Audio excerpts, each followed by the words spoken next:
Mi-a venit șoferul personal. Bunielu. Și cu jucărielele este la tine. Uite cine e aici.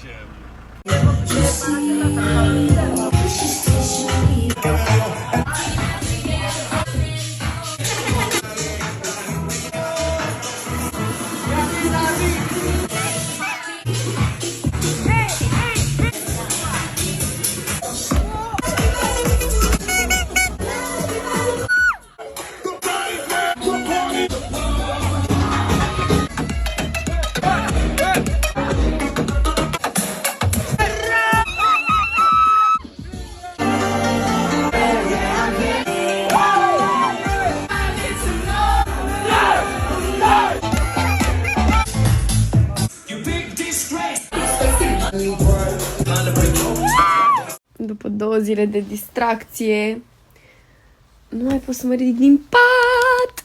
Deci cadourile de ziua mea au început și oficial vă arăt primul cadou pentru casa în care urmează să mă mut. Deci ăsta este primul cadou. Oh, abia aștept să primesc oaspeții, tu o să fii primul oaspete. Acum e prea târziu să stingi lumina. Hai, ține-mă mai strâns în brațe, că ai pornit în mine o furtună ce nu se oprește dimineața.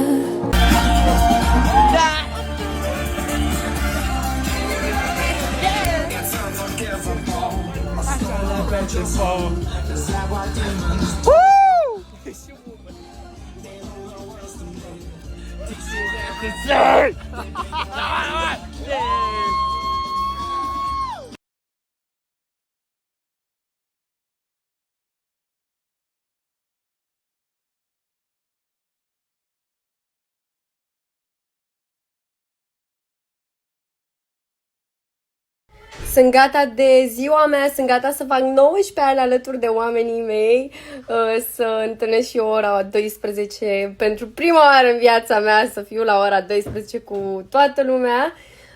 Nu o să fac un eveniment așa mare, dar o să fie ceva mic, dar frumos și important.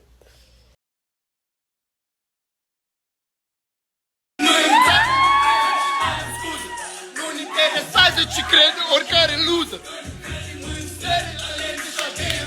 Salutare! Pupsic!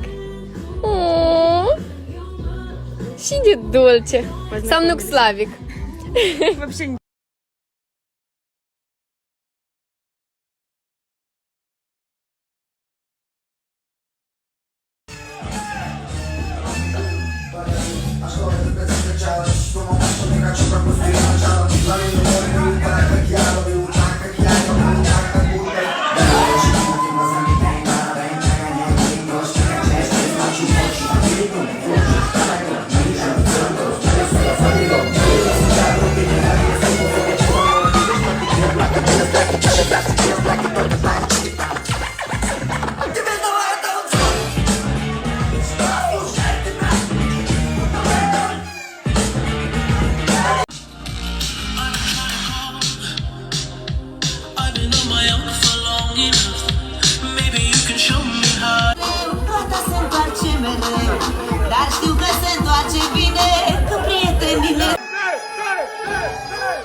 băieți, grijă! Nu vă bătați!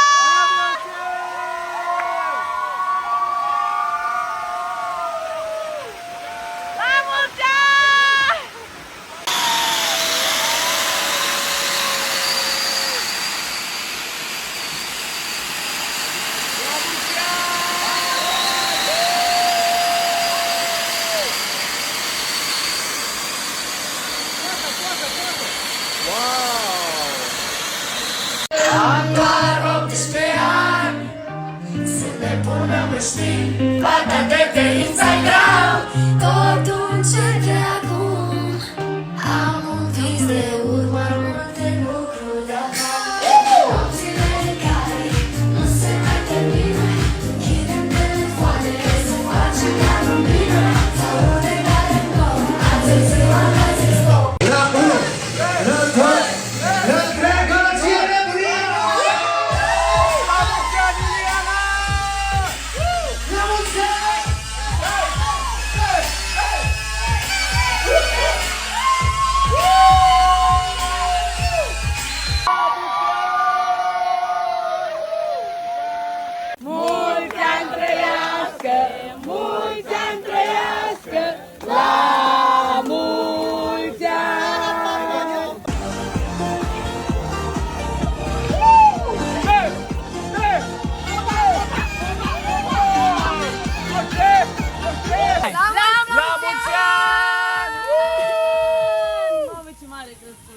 Hai, pune!